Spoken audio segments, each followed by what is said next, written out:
Here we have a Renault Clio 2025 plate with a TPMS light on. We're going to show you exactly how to reset it and what to do if you see it. So the first thing you need to do is take a look at your pressures.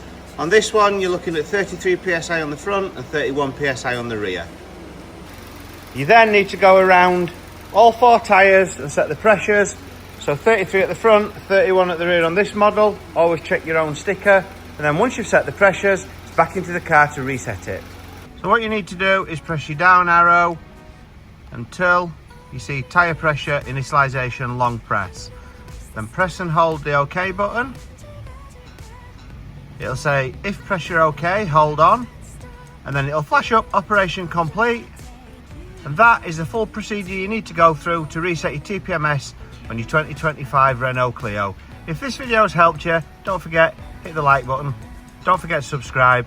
Hit the bell so you don't miss any future videos going forward. And we'll see you on the next one.